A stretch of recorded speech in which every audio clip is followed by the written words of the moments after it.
Hello, friends, and welcome to the Book Nook. My name is Pastor Josiah, and I am so excited and glad that you would join for our pseudo-short series called Home for the Holidays. In this series, you will be able to enjoy books written by local authors that feature wonderful children exploring the holiday season or how to deal with some really tough feelings. In this series, you'll be able to sit back and relax at home during your break or even with your grandparents or your mom and dad and have a wonderful time listening to these great stories. So sit back, relax, and enjoy.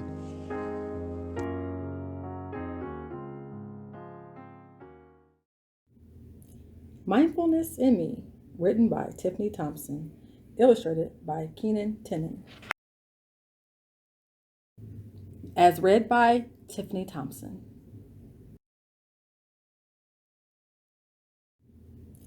Mindfulness in Me, written by Tiffany Thompson, illustrated by Keenan Tenen. Dedication. This book is for my sons Noble, Bryson, Logan. Thank you for teaching me gratitude. Mindfulness in Me. Couture loved going to school each day. She knew when she got there, she would be greeted by her school counselor, Mrs. Truth. Mrs. Truth was very wise and kind. Each day, they would have what Mrs. Truth called a mindful moment before class would start. Couture looked forward to this each day. She would walk into school after a long ride from the foster care home where she was staying. When she would get to school, standing there with a big smile would be Mrs. Truth. Mrs. Truth would greet Couture. "Good morning, Couture. Make today magical." Couture would smile and walk to her class. Once in class, Couture would hang up her book bag and take a seat at her desk. Things were different since COVID-19 had entered the world. Couture now sat in a desk with plexiglass around it and wore a mask that hid her beautiful smile from Mrs. Truth. The mask not only hid her beautiful smile, but it also hid her pain, her heartache, and her despair.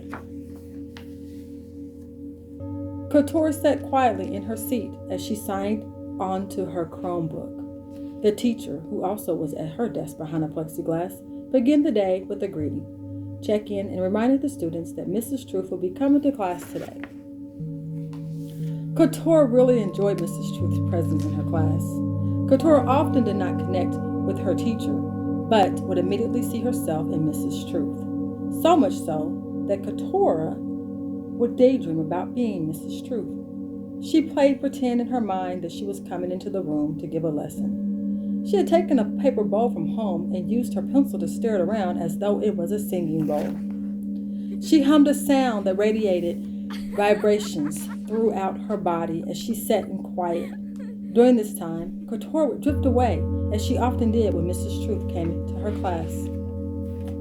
This was freedom for Couture, a time to not think about COVID-19, the loss of her mother, grandmother, and stepdad, who had all been overtaken by COVID. She now lived in a foster home with several other children. The place was clean. She had a bed and all the things she needed, physically, but mentally and emotionally, she was broken. However, during her lessons with Mrs. Truth, her brokenness began to heal. Couture would close her eyes and picture her mother and grandmother as angels guiding her through the day. She pictured a big boat on a deserted island that would come to her rescue. This boat was full of angels. However, only one angel would get off, and that would be her mother. Her mother would come to her in these mindful moments, comfort her with words of love, and remind her, just as Mrs. Truth did, to always go into her heart and breath, her two best friends, to find the bliss that she so desired. This time brought comfort. It brought joy and hope to Couture. Couture sat patiently waiting on Mrs. Truth to come into the room. Finally, it happened. Mrs. Truth logged on to the Google Meet and started her lesson. Couture was thrilled. She knew that she would be taken to her place of freedom and get to spend time with her mother again. Mrs. Truth sat on screen holding her gold shiny singing bowl. Couture was thrilled. Her eyes lit up with glee. She was fascinated by the beautiful, shiny, magical bowl. In fact, all the kids were fascinated. They were intrigued with the sound and how it could put them at ease. Mrs. Truth's bowl had gold all around it, with little dots that framed it. It sat on a purple and gold pillow with green and yellow designs. It had so many geometric shapes that Couture would get lost in the pattern.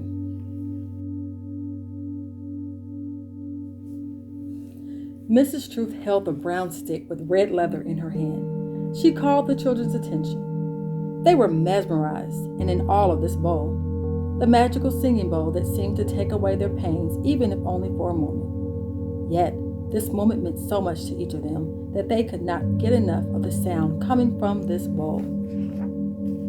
Miss Truth always commanded the attention of the students. She got it most of the time. It was the bowl that enforced it, but her presence captured them. Her brown eyes would light up as she spoke of the purpose of the bowl.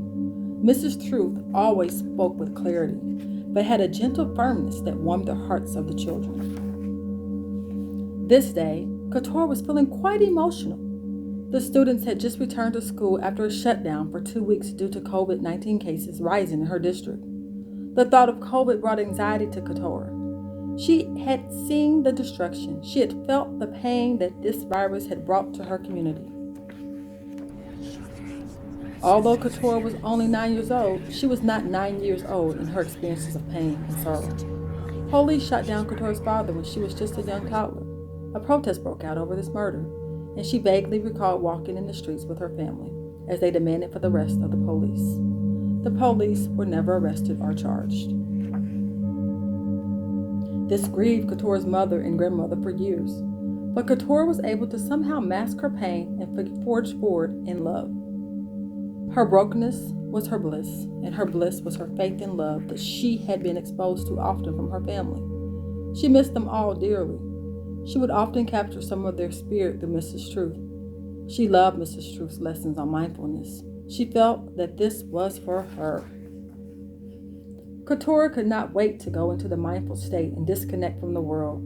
She was feeling heavy in her heart, but did not know why the butterflies in her stomach were so agitated. Maybe it was because it was the anniversary of her dad's murder. She was so young when it occurred, and only had a brief memory of him. What she knew were merely stories shared from her mom, grandmother, and stepdad. She had blocked many of those memories out after the deaths of her mother and stepdad. Couture was now looking to find new memories to replace the sad old ones. The singing bowl allowed this for her. Miss Truth gently swirled the singing bowl stick around the bowl as she gently guided the students to lean into their heart for kindness, for love, and to move into a place of gratitude. Couture fought through her pain to find gratitude. As she reached deep within to think about what she was thankful for, Couture called them out in her mind. I'm thankful for school, for Mrs. Truth, and for love. As she said in her thoughts of love, the boat came up. But this time there was only one person on the boat. Couture was confused. She thought, who is this person? And she wondered where the boat with her family was. The boat came closer as Couture took a deep breath and meditated on love. As the boat approached and Couture could start to make out the image in the boat, she realized it was the man in the picture holding her as a small child. Couture had no idea that this time her father would appear on the boat. She looked and saw his smile. The smile warmed her heart. As the boat drifted by, Couture was ecstatic about what had just occurred. She had never seen her father on the boat. So many times she had gone into her mindful state and never ever had he shown up for her. This time he did.